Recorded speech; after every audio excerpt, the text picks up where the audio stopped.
Hi friends, எல்லோரும் எப்படி இருக்கீங்க? நான் ரொம்ப நல்லா இருக்கேன். இன்றைக்கி நம்ம சேனல் என்ன பார்க்க போகிறோம்னா ராகி சேமியா தான் பார்க்க போகிறோம். அதுக்கு முன்னாடி மறக்காம நம்மளோட சேனலை கண்டிப்பாக சப்ஸ்கிரைப் பண்ணிக்கோங்க. அப்படியே பெல் பட்டனை கிளிக் பண்ணி அப்போ என்னுடைய எல்லா வீடியோவும் நீங்கள் பார்க்க முடியும். உங்கள் பக்கத்தில் எந்த ராகி சேமியா என்ன பிராண்டாக இருந்தாலும் ஓகே, கிடச்சது ஓகே. அதை எடுத்துக்கோங்க. நல்லா தண்ணியை நல்லா சூடு பண்ணிக்கோங்க. கொதிக்கிற பக்குவத்துக்கு அதில் கொஞ்சோண்டு இறக்கி வச்சுட்டு உப்பு, அப்புறமா அந்த பாக்கெட்டில் உள்ள ராகி சேமியாவை கொட்டி ஒரு 5 மினிட்ஸ் அதை அப்படியே விட்டுருங்க அந்த சூட்டில். அதுக்கப்புறமா நல்லா ஊறிடும். நல்லா அதில் கொஞ்சம் வெந்த அளவுக்கு ஆயிரும் நல்லா. அதுக்கப்புறமா நம்ம இந்த இட்லி பாத்திரம் இருக்குல்ல, அந்த இட்லி பாத்திரம் அடுப்பில் வச்சு கொஞ்சம் சூடு பண்ணிக்கோங்க. அந்த இட்லி பாத்திர கண்ணை எடுத்து அதில் நான் ஒரு வெள்ளை துணி ஒன்று எடுத்திருந்தேன். அந்த வெள்ளை துணியை அது மேலே விரித்து அதில் அந்த ராகி சாமியை நம்ம ஊற வச்சுருந்தோம்ல அந்த வெந்நில அது நல்லா அதுலேருந்து எடுத்து இதில் கொஞ்சம் கொஞ்சமாக சுற்றி அப்படியே எடுத்து வச்சுக்கோங்க.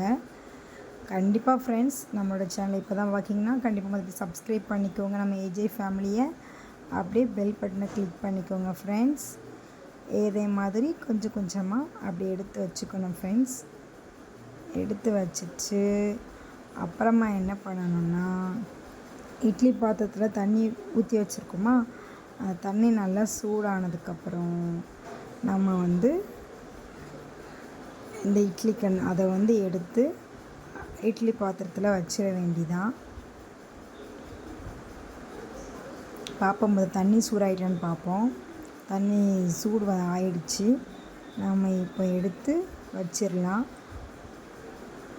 நல்லா அதெல்லாம் கொஞ்சம் மேனேஜ் பண்ணி விட்டாச்சு.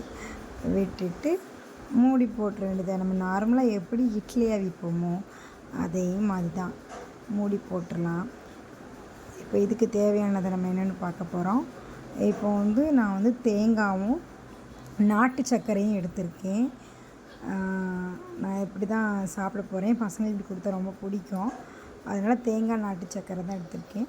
நீங்கள் உங்களுக்கு எப்படி நார்மலாக சேமியா மாதிரி தாளிசம் பண்ணி பண்ணாலும் அந்த மாதிரி தாளிப்பு பண்ணியும் பண்ணலாம். நான் இந்த மாதிரி எடுத்துருக்கேன். இப்போ நல்லா வெந்துடுச்சு. நல்லா இந்த டைமில் நம்ம எடுத்துக்கலாம். நல்லா ஆவி பறக்குது பார்த்திங்களா, சுட்டுடுச்சு கை. இப்போ எடுத்து ஒரு பிளேட்டில் மாற்றி வச்சுக்கலாம். கொஞ்சம் ஒட்டி ஒட்டி வந்துடுச்சு. அதுதான் சூடாக இருந்ததில்ல, அதெல்லாம் அப்படி இருந்துச்சு. அப்புறமா அப்படியே மேலே தேங்காய் பூ எடுத்து அப்படி சாரல் அப்படியே தூவி விட்டுட்டு அதுக்கப்புறமா நான் என்ன பண்ணேன்னா, நாட்டு சர்க்கரையும் எடுத்து அதே மாதிரி மேலே தூவி விட்டுட்டு அப்புறமா சாப்பிட வேண்டியதான். சூப்பராக டேஸ்ட்டாக இருந்து இனிப்பாக இருந்து எம்மியாக இருந்துச்சு. உங்களுக்கு இந்த வீடியோ பிடிச்சிருந்தா கண்டிப்பாக லைக் பண்ணுங்கள், கமெண்ட் பண்ணுங்கள். இதே மாதிரி இன்னொரு வீடியோவோட நாளைக்கு பார்க்கலாம் ஃப்ரெண்ட்ஸ். Bye friends. கண்டிப்பாக நம்ம சேனலை சப்ஸ்கிரைப் பண்ணிக்கோங்க, லைக் பண்ணுங்கள், கமெண்ட் பண்ணுங்கள் ஃப்ரெண்ட்ஸ். ஓகே ஃப்ரெண்ட்ஸ், நெக்ஸ்ட் வீடியோவில் பார்க்கலாம்.